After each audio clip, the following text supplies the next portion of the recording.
Last night, Trump won the presidency to become the president of the United States once again, and I think pretty quickly we were all wondering how the View were going to be taking this, right? Because let's just be honest, they're all a panel of people who are suffering from TDS, and it has been something that we have all been looking forward to, but the wait is over. We finally have their reactions to Trump winning the presidency, and it is absolutely hilarious. It is glorious to watch them completely break down, and that is exactly what happens in this video. So we're going to be reacting to this and checking out what is going on here. Well, it turns out that this is all falling apart for The View. This is all falling apart for Hollywood celebrities very quickly, and they're not having an easy time dealing with this. The joy vibes are not great today, okay? So let's go ahead and check this out and see what Whoopi Goldberg, Joy Behar, and the rest of them have to say. So, how you feel? I'll start. Yeah, go ahead. My takeaway is that the system works. We live in a democracy. People spoke. This is what people wanted. I vehemently disagree with the decision that Americans made, but I feel very, very hopeful that we have a democratic system in this country. We should value it. We should love it. We should protest if the situation arises that we need to protest, which I'm sure it will. And I've been through this before with Nixon. It's been very difficult, but boy, oh boy, do we have a country if we can keep it. Yeah. Well, Let's see how Sunny Hostin is doing. Yeah. It was pretty red last night. I don't know. I'm profoundly disturbed. I think if you look at the New York Times this morning, the headline was America makes a perilous choice. I think that in 2016, Avoiding World War III, so perilous. What are we gonna do, guys? we didn't know what we would get from a Trump administration, but we know now. And Yeah, and your lives were better under Trump. So, you know, you can be thankful for that. we know now that he will have almost unfettered power. And so I worry not about myself, actually. I don't worry about my station in life. I worry about the working class. I worry about my mother, a retired teacher. The working class was better under Trump. I don't know what to tell you. I know that you want to continue to push these lies, but they're complete BS. I worry about our elderly and their Social Security and their Medicare. I worry about my children's future, especially my daughter, who now has less rights than I have. And What rights? What rights? What rights does she have less than you?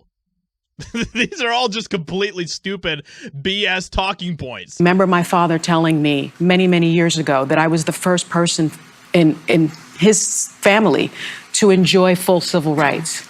And now I have less civil rights than I had when he told me that. But you aren't going to say what civil rights those are because there are none. So again, I'm profoundly disturbed that the 14th Amendment of the Constitution did not prevent someone who participated in an insurrection from becoming president of the United States. I think that going forward, the convicted felon box on employment applications better be taken off, because if you can be the president of the United States, then you should not be prevented from employment in this country. Because I remember applying for my jobs as a federal prosecutor, and there was a box for convicted felons. And so that box better be taken off. And I think This is all so bad, dude.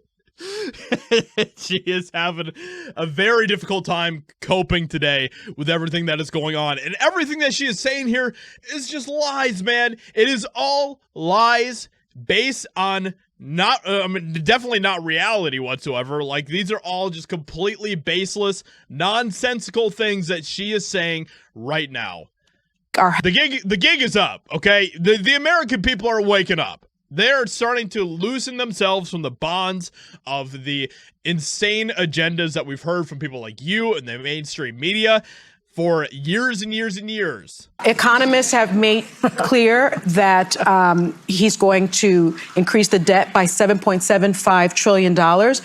I'm worried about mass deportation. I mean, oh my gosh. Elon Musk literally said that they're going to cut so much government spending that we're actually going to start to be able to pay off our debt, which is like the first time ever in modern American political history that's going to happen. Let's see what Whoopi Goldberg, the final boss herself, has to say. Too many people that I know died trying to vote. Yeah.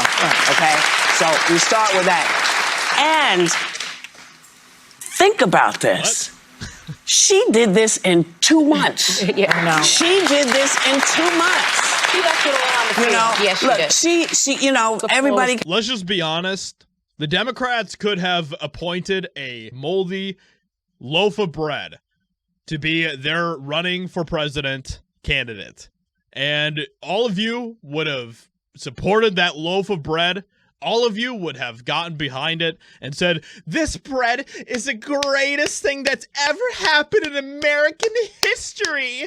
Because that's how much you guys hate Trump. And that's really what it boils down to at the end of the day. Can always say, oh, she should have done this, she should have done this, she did what she did. She was everywhere. She talked to everybody. And She talked to everybody. She literally denied going on Joe Rogan's podcast.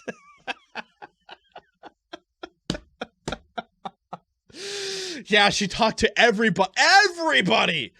Except for, you know, the people that offered for her to come to them to have an actual conversation. And she was like, I can't do that. I can't talk like a normal person.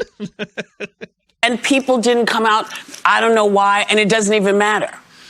He's now the president. I'm still not going to say his name. That would be President Trump to you, Whoopi Goldberg. It's hard for some of us to hear that rhetoric. Yeah. After 50 years, you know, after 70 years. To Sonny Hostin looked like she was literally about to cry right there. years, you know, after 70 years. To hear that rhetoric coming back, you have to call And it. no Yes. one's going to be Can I say storming the one thing? Capitol. Yes, yes, You know yes. what? You know what gets me? The exit polls showed, according to our research department here at ABC News, the state of democracy was the top issue to voters overall.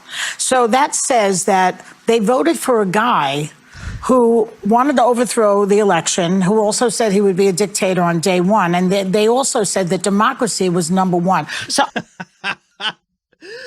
Oh my gosh, that is so good. Oh, that is just like, is that poetic irony? Oh my god, that is hilarious. I'm concluding that maybe they don't believe him. But I think No, that it's means a I think it Rorschach means test. It different means things. different, I right? think democracy means different. It's almost like all of your BS, all of your rhetoric, all of your lies have led to nothing. And the American people have been unburdened by what has been. So with all of that being said, let me know what you think about all this hilariousness. Hope you guys enjoyed. Leave a like, subscribe, and I'll talk to you all in another video very soon. Bye.